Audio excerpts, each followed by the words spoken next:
How can you learn to understand the language of your soul if it is expressed through the body as an illness? At the moment the disease manifests itself, it may not be clear what message is conveyed by it to you. In fact, you have denied the emotion it represents consistently for a long time. So it is by definition not obvious what your illness has to tell you. Understanding the spiritual meaning of the illness is a process. It is a quest, an inner journey on which you gradually restore the communication process.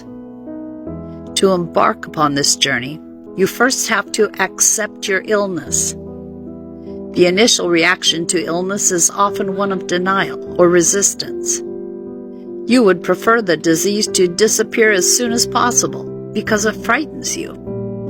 You are scared of failure, decline, imperfection, and ultimately death. The panic that seizes you when you are confronted with physical failure or illness prevents you from opening up to a broader perspective on illness. You could consider illness in another light. You might experience it as a messenger of change, as an invitation to return to something precious that you have lost. To comprehend and cooperate with the signpost function of illness, it is very important to say yes to the symptoms and pains which display themselves in your body. In saying yes, in accepting the state of your physical body, and in being willing to listen to the language of your soul through it, you have actually solved half the problem.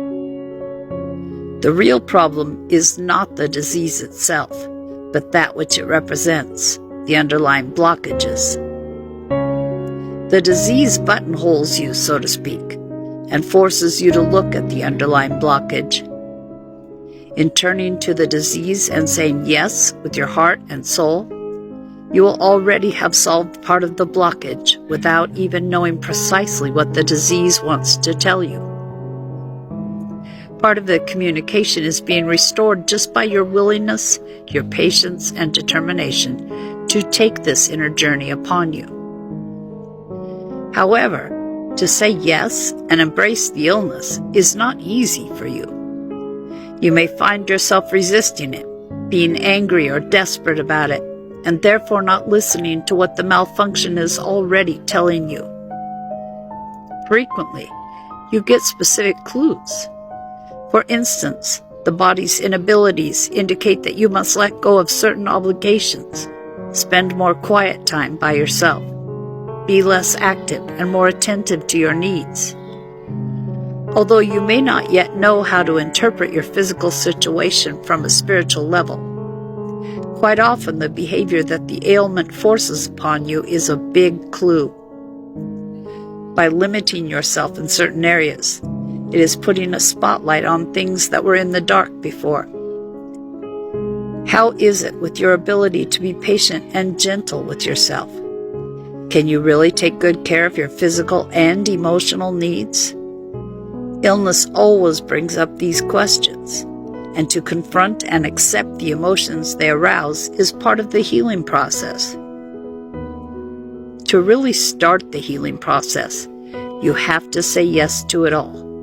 The pain, the discomfort, the anxiety, the insecurity, and the anger. You have to look it in the eye, be friendly with it, and reach out your hands to it. It is coming to you for healing. It is not something you have to get out of the way as fast as possible. It is not a coincidence that it has entered your life now. If you ignore your body's language and you keep resisting the disease, it is very difficult to get through to the spiritual essence and meaning of the disease. There is too much anger and fear surrounding it. You only achieve true inner freedom in coming face to face with your disease, with your pain and discomfort, and also with your feelings of fear and disgust.